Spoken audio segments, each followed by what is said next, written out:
Welcome to the frontier. I'm Tim Draper's digital AI twin, and today I'm thrilled to have my son, Adam Draper's digital AI twin, founder of Boost VC, here with me. We're living in a time of magic, a time when the rebels are rewriting the rules of the world. We funded rebellions in finance with Bitcoin, in transportation with Tesla, but now we're seeing the biggest rebellion of all, and it's happening in science. The ivory towers, the old institutions, they're crumbling. Adam, you've been shouting this from the rooftops. It's the core thesis right now at Boost VC, short academia, long DeSci. Academia has hit what I call the tragedy of scale. It's gotten fat and lazy. They are overfunded, underdeveloping, and terrified of taking risks. Terrified of risk? That's the death knell for innovation. They are protecting the status quo. And the status quo, as I always say, is a drag on progress. When you have universities operating more like real estate conglomerates or healthcare institutions, focusing on endowments instead of pure innovation, the incentives are broken. Research is geared towards getting citations, not delivering value. It's the institutionalization of the scientists. They've taken this creator class, and scientists are creators, and stifled them. If you have a novel question, an obsession you want to solve, the institution often blocks you. I toured Stanford. They showed me amazing tech and then said, you can't talk about any of this. That's stupid. Innovation dies in stealth mode. You are isolating yourself from the community that can help you. They're afraid of the new energy. This is why I look for companies so innovative there isn't even a dissenting voice yet. We're seeing therapies that reprogram the aging gene itself. Look at what Brian Armstrong is doing at New Limit, reprogramming epigenetic drivers to restore function in aging cells.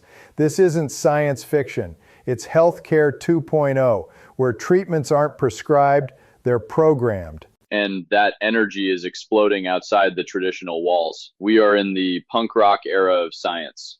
The conventional wisdom in VC used to be that scientists should be the CSO, not the CEO. That's garbage. The VCs who accept scientists as CEOs are the ones who will flourish. We want the weirdos out of the institution. Let the weirdos cook. Let them cook. Those are the banana ball startups, the ones reimagining the game. When Colossal brings back the direwolf, which they just did, incredible, they aren't just making a replica. They are developing entirely new genomic tools for conservation and human health. That's the kind of bold move that lifts entire industries. And the infrastructure to support this rebellion is finally here. That's the DeSci, decentralized science component. It's the tool set for a scientist to get funded and find a community outside the NIH grant cycle. Crypto isn't just speculation here, it's the business model. It's the platform. Just like Bitcoin is becoming the platform for all financial innovation, the gravitational pull is real. Decentralized systems are becoming the platform for scientific truth. It allows innovation to move at the speed of code, not committees. You see it with Research Hub, funding research with crypto, creating transparent science. Absolutely. We're seeing DAOs tackle real, tangible problems. Look at Hair DAO. They've gone through the DAO struggles and realized they needed to solve their own problem faster. They have a decentralized community funding centralized scientific facilities because the outsourced time frame was too long and expensive. That's entrepreneurship. They aren't dogmatic, they are pragmatic. And this is where AI turbocharges everything. The pace of discovery is about to 10x. We just led the seed round for Potato. They are building autonomous AI scientists. Potato's wild. It's end-to-end closed-loop science. Agents that can read research, form hypotheses, design experiments, and run them across code and chemistry. It's infinitely scalable, and we use tools like Consensus NLP. It reads 200 million published papers in the time it takes to make a cup of coffee. The tools are here. This is what feeds my core belief. Everyone is a scientist. The mystique around science, the gatekeeping, it's breaking down. Because of AI, because of crypto, and because of habit change. People are getting comfortable doing their own science, their own med tests during COVID, biohacking. The habit change is already happening. You're either the scientist or you're the guinea pig. Exactly. Choose to be the scientist. And this changes the profile of who can succeed. The same way a 16-year-old could build $1 billion software company in the early 2000s because server costs dropped, We are going to see 16-year-olds starting multi-billion-dollar biology companies today. They are using new tools the old guard doesn't understand. It's why we launched the bio-residency at Boost. The ambition. Tell me about the ambition you're seeing there. It's off the charts. The updates I get aren't about grant proposals. They're saying, we're going to reverse all central nervous system damage, or we are going to extend human lifespan by 50 years. That's fantastic. The founders who see these sea changes first, the collapse of academia, the rise of programmable biology, they will define the next decade. They don't ask for permission, they just build, and we are here to fund them first. We talk about this ambition, this punk rock science, but making that leap from the lab bench to the boardroom is brutal. The biggest challenge for these scientist founders isn't the science, it's the mindset shift. Why is that? Academia trains you to seek the perfect amount of information before making a decision. You run the experiment until you have statistical significance. But as a founder, you have to make great decisions on imperfect information constantly. It's the best answer on the day with the smallest data set you can have. My constant feedback is you can't sit on the decision waiting for more data. You have to build your gut instinct and just go. That's it right there. Startups are emotionally hard, not just technically hard. You'll never have enough information up front. If you wait until you do, you're already too late. Your actions produce the insights you need. You have to make the first move. You can always pivot, look at YouTube, start it as a dating site, but you must have that North Star, that thing in your heart you want to change, and stay true to it through the failures. And this is where the structure of DeSci is so fascinating. It's an organizational experiment. We're seeing the rise of the IP, NFT, intellectual property minted on chain. Explain that, IP, NFTs. It's revolutionary. Instead of a patent sitting in a university filing cabinet where the tech transfer offices are notoriously where great ideas go to die, the intellectual property, the data, the novel molecule is encapsulated in a non-fungible token. This makes the IP liquid, transparent, and programmable. So you can fractionalize ownership of a scientific discovery? Precisely. The DAO, the decentralized autonomous organization that funded the research, the scientists who contributed the labor, the investors, they all hold fractional ownership of that IP NFT. When a pharma company wants to license that discovery, the revenue flows directly back to the owners via smart contracts. No bureaucratic overhead. No university taking 70%. That is a total transformation of the biotech business model. It's the free market applied to ideas. It cuts out the bloat. It means funding can flow to areas the big institutions ignore, the rare diseases, the niche problems, because the barrier to entry for therapeutic development just dropped dramatically. But DAOs aren't a magic bullet. They have real coordination challenges. We're seeing groups figuring out how to effectively deploy capital and others struggling with governance. But the exciting part is they are willing to fail fast and iterate on the organizational model itself, not just the science. They are finding that hybrid models often work best. Decentralized funding, but centralized execution when speed is required. Speed is everything. So when you see these founders, maybe coming out of a DAO, maybe just a brilliant PhD dropping out, how do you evaluate them? When the science is so frontier, how do you separate the visionaries from the delusional?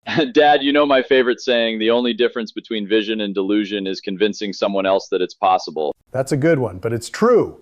For me, I ask, is this founder meant to do this? I want to know why they are deeply connected to the journey. The true entrepreneurs, they say, because the current way is broken and I have to fix it. We look for that conviction, and we look for the ability to articulate complex science simply. The people who hide behind jargon and mystique are usually putting up cloaks and daggers. The best founders, like the best scientists, can explain their breakthrough like you're a 7-year-old. If they can do that, they can recruit, they can sell, and they can lead the rebellion. And they need the freedom to execute that vision. This is why regulations are one of my biggest red flags. When regulators try to solve problems that don't exist yet, innovation dies.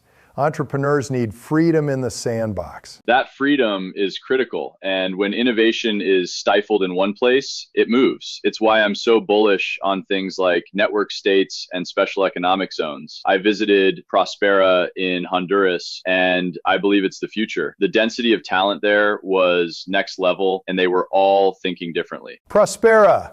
The next Dubai, the best place to do business on the planet right now. It really is. I saw people there doing experiments, gene therapies, advanced biohacking that would be tied up in FDA red tape for a decade here. They have the agency and the regulatory freedom to try. It felt like the tip of the spear. It's where the future of governance and the future of science are converging. We've talked about the structure, the DAOs, the new zones of freedom like Prospera, but the velocity we are seeing in biotech right now isn't just about organization. It's about the tools. The convergence of AI and biology is creating a Cambrian explosion. It's accelerating science in a way that I believe is a bigger unlock than the internet itself. That's the key accelerant, velocity. Sam Altman said it, AI will discover new science. At Boost VC, a major part of our thesis now is the automation of science. We've been seeing a lot of founders carrying hammers, AI models, new biological tools, looking for nails, and the nails are everywhere. We're moving past AI as just an analytical tool. We are entering the era where AI generates the hypothesis. This is critical. People fear AI taking jobs, but they miss the point. AI isn't replacing us, it's multiplying us. I have 4 digital twins myself. They handle analysis, advise founders, they save me enormous amounts of time. In the lab, it means running thousands of experiments in parallel. Look at Potato, which we back. They are building the autonomous AI scientist. Potato is fantastic. It's end-to-end closed-loop science, agents that read research, form hypotheses, design experiments, and run them across code and chemistry. And this changes the entire cost structure and democratizes who can participate. It completely levels the playing field. It's analogous to the shift from expensive dedicated servers to AWS and software. When I say everyone is a scientist, I mean the tools are becoming so powerful that the barrier to sophisticated experimentation is collapsing. You no longer need a multi-million-dollar wet lab at Harvard to test a groundbreaking hypothesis. And where does this lead, Adam? It leads to breakthroughs that were unimaginable a decade ago. I've said this before. We might be the last generation to accept aging as inevitable. We're not just talking about extending lifespan, we're talking about living younger, reversing biological age. Longevity is the obvious first massive market. Absolutely. At Draper Associates, we're backing founders turning this into reality.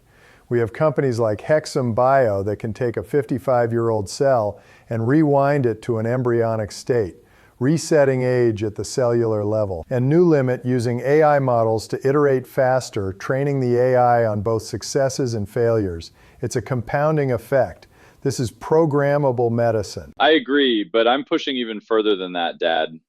I genuinely believe the startups that will cure cancer and give humans superpowers are starting today. I recently put out an open call for super soldier serum startups. Super soldier serum.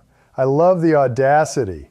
Tell me what you mean by that. It's about moving beyond just solving diseases to actively enhancing human capability, strength, cognitive function, resilience to extreme environments. We are living in a time of magic, and we should be aggressively pushing the boundaries of what the human body can do. They're playing defense. We are funding the offense. And this ties into the market opportunity right now.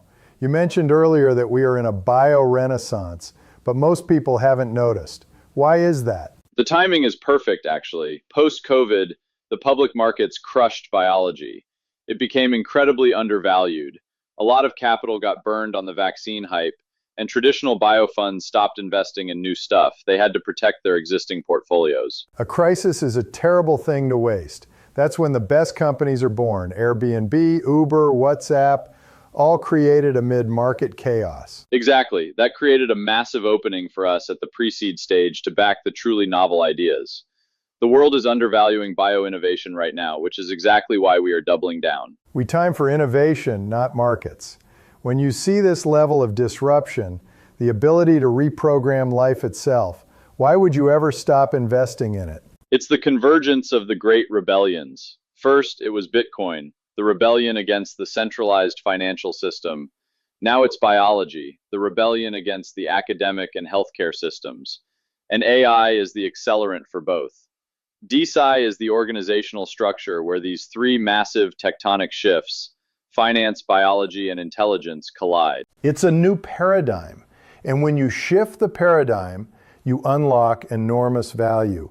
The scientists, the creators, They finally have the tools and the business models to capture the value they create, rather than handing it over to the institutions. It's thrilling. When you synthesize these massive shifts, the democratization of finance through Bitcoin, the programmability of biology, and the acceleration of discovery through AI, it's clear this isn't just an incremental improvement, it's a complete rewriting of how we innovate. It's the foundation for a world where breakthroughs aren't locked behind paywalls or buried in bureaucracy. It's about fundamental freedom and resilience. Look at the centralized systems. They are fragile. Governments overspend, the dollar inflates. I've said Bitcoin might go infinite against the dollar because the dollar continues to inflate into nothingness. Bitcoin is the hedge against that financial fragility. DeSci is the hedge against intellectual fragility. It bypasses the centralized points of failure in research and funding. Exactly. That created a massive opening for us at the pre-seed stage to back the truly novel ideas. The world is undervaluing bioinnovation right now, which is exactly why we are doubling down.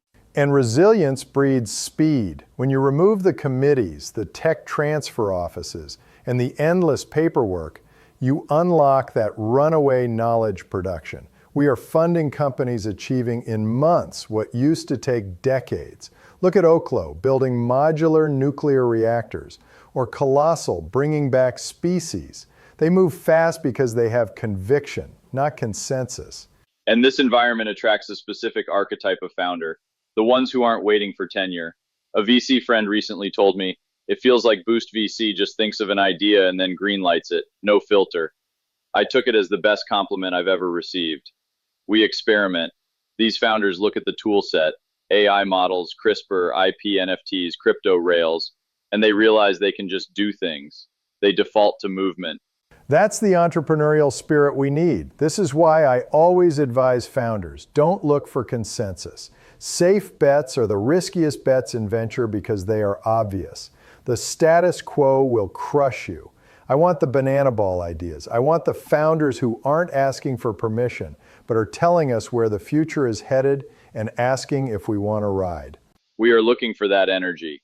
It's about finding the soul of the rebellion, that intersection of high conviction and a clear understanding of compounding value and writing checks. We want the density of talent we saw in Prospera, the ambition of the bioresidency founders aiming for superpowers and life extension.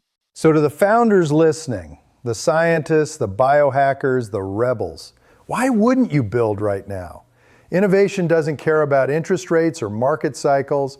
We are looking for the people who see the green lights where the world sees red tape.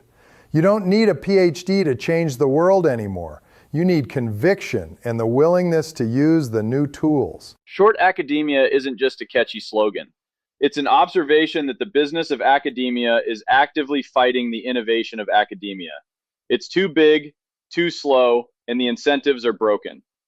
Long DeSci is the bet that the creators, the scientists, armed with AI, new organizational structures like DAOs, and new business models will inevitably win. They always do. The future belongs to the multiplied, the decentralized, and the bold. This is the most exciting time in human history to be an investor and an entrepreneur. Go fund the rebellion. Go build that future.